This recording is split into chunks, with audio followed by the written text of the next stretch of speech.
For most of my life, I thought that Catholics were either crazy or stupid for believing that a tiny piece of bread could somehow be God.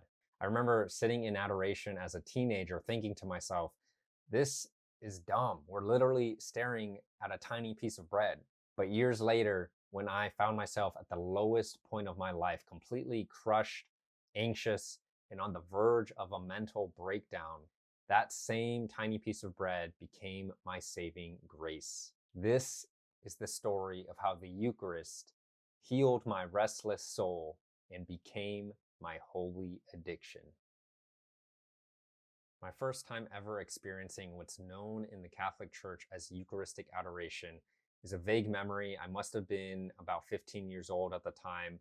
And as part of a requirement to complete my confirmation program, I was attending a mandatory week-long youth retreat in San Diego. And as I explained in my previous video about my journey back to the Catholic Church, by this age, I had already begun to develop a dark seed of resentment towards my faith. I say this to say that I was only at this retreat to meet a requirement, not because I wanted to be there. So while I was physically present, mentally, I was checked out. And I wish I could say that my first experience of Eucharistic adoration on this retreat was some sort of profound, life-changing moment that pierced my already hardened heart. But unfortunately, it was not. In fact, it was the opposite. It was profoundly insignificant. And I remember seeing others around me having an intense emotional experience. Some of them were even crying and weeping out loud. And I honestly didn't know if what they were experiencing was real or if they were just faking it. All I knew was that I felt nothing. I remember thinking to myself, this is so dumb. We're literally staring at a piece of bread, and this tiny piece of bread is supposed to be God? Yeah, right. It seemed like an odd thing to fake, but my logical mind couldn't accept any other explanation. A symbol, maybe, but the real presence of Jesus, impossible. Back then, I took excessive pride in my above average faculties of reason, and I couldn't possibly entertain how something so ordinary could be something so divine. It made no sense to me, but a lot has changed since then. Today, I can honestly say that kneeling before the Blessed Sacrament in Eucharistic adoration is my favorite place on earth. For many months after I was saved out of the false light of New Age spirituality, it was literally the only place I felt at peace. And to this day, over 3 years since then, I continue to spend as much time as I possibly can in front of the Blessed Sacrament. And I've never regretted a single minute. So what changed? If I had to boil it down to one word, it'd be this: humility. We'll come back to this word humility in just a moment, but first, I want to share a part of my story I've never shared before. For many years, I wandered from the Catholic Church as I searched for the transcendent in all the wrong places. Through superficial, esoteric teachings, New Age spirituality, occult practices, psychedelics, and anything that promised to awaken my higher self. But the deeper I went, the darker it became. And I've shared this part of my story in depth before, but what I haven't shared before is that in the summer of 2022, shortly after my life-altering encounter with Jesus Christ, things actually got much worse before they got better. There was a short period of time where I felt like I was losing my grip on reality. I felt like I was on the verge of a real mental breakdown. I was hyper paranoid, intensely anxious, and experiencing what I can only describe as relentless spiritual torment. It was truly one of the most difficult seasons of my life. To give a bit more context, I had just quit my job working for Tony Robbins, and I was battling intense fears that I would never be able to work or function as a normal human again. I was suffering from persistent night terrors unlike anything I'd ever experienced before. And so the one thing I'd always looked forward to, which was sleep, had now become something I dreaded.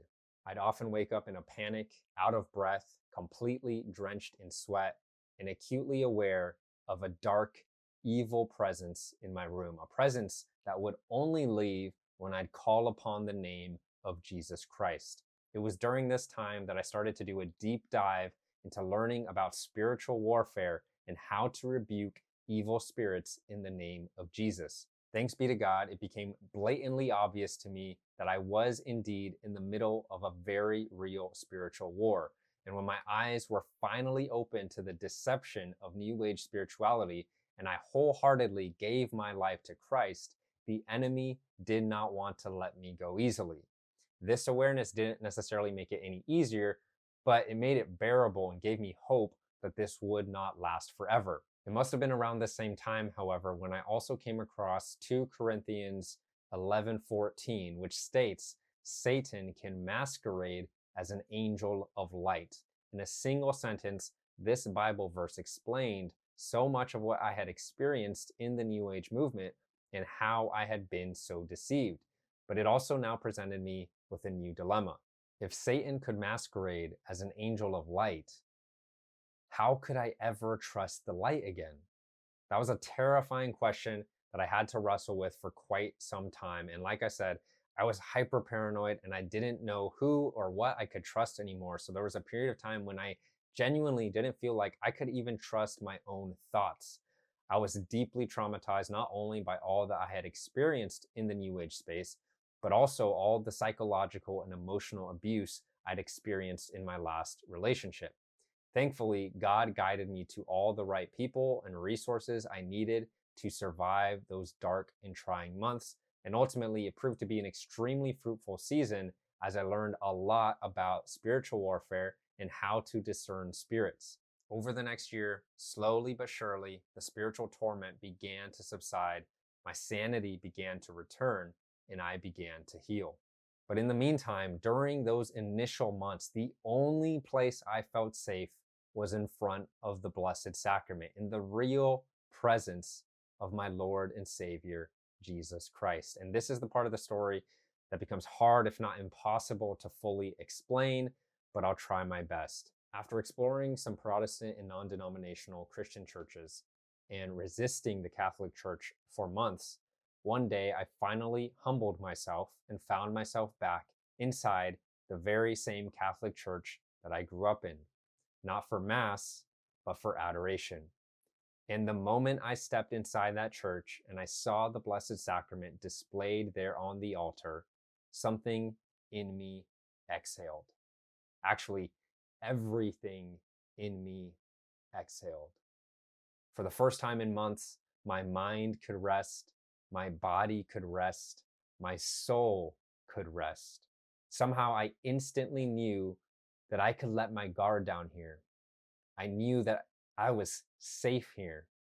I knew that I belonged here. After months of feeling like I was literally going insane, I finally felt at peace. Of course, there have been many Eucharistic miracles documented and recorded throughout history, which I highly recommend looking into if that interests you.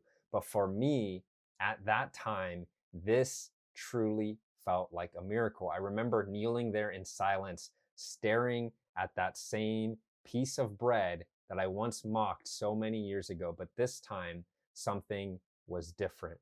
I suddenly realized that the same Jesus I had run from for so many years had been waiting for me here all along, hidden in plain sight. After 11 years of searching for truth outside of the church, all I had found was confusion, anxiety, and darkness. The world told me to follow my truth, but now it was almost as if I heard the Eucharist whisper to me, I am the truth. And just like that, in that moment, I knew I was finally home. Since that day, I've spent hundreds of hours in front of the Blessed Sacrament. It's become my favorite place on earth without question. I've experienced more healing there than anywhere else. It's not even close. And usually the first 10 minutes are difficult. My mind is racing. I get easily distracted. I'm restless and thinking about a million different things. But somewhere around the 20-minute mark, everything gets quiet. My worries fade and a wave of peace washes over me. The perfect peace of Christ, a peace that transcends all understanding, begins to fill my body, my mind, and my soul. It's almost as if I can literally feel myself being healed, strengthened, and renewed in real time. During the summer of 2022, I felt like I was losing my mind, but only a few months later, after spending countless hours in Eucharistic adoration in front of the Blessed Sacrament, I felt like I had a more clear and sound mind than I'd had in a very, very long time. There's a great line that I heard some time ago from Father Mike Schmitz that has stuck with me, in which he said, "Behold God, and then beheld by God." This phrase perfectly captures the essence of what adoration feels like to me: awe, wonder, and love. It's the purest intimacy I've ever known. No words, no noise, just being fully seen and fully loved by love himself.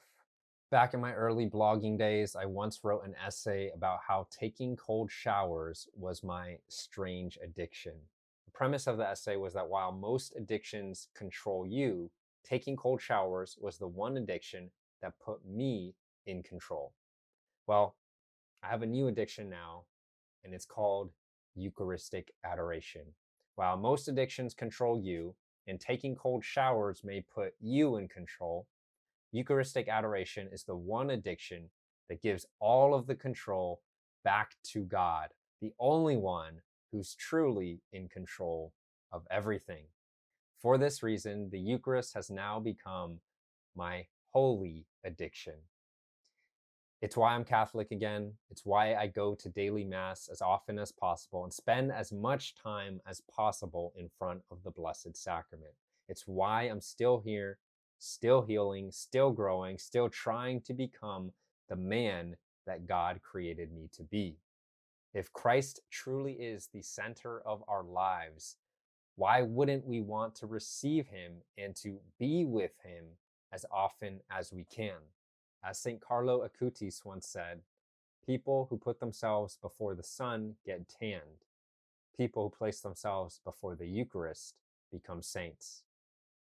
I'm no saint, but if we're not at least aiming for sainthood, then what are we doing? The Eucharist is the source and summit of the Christian life for a reason, because it's the biggest source of grace we have.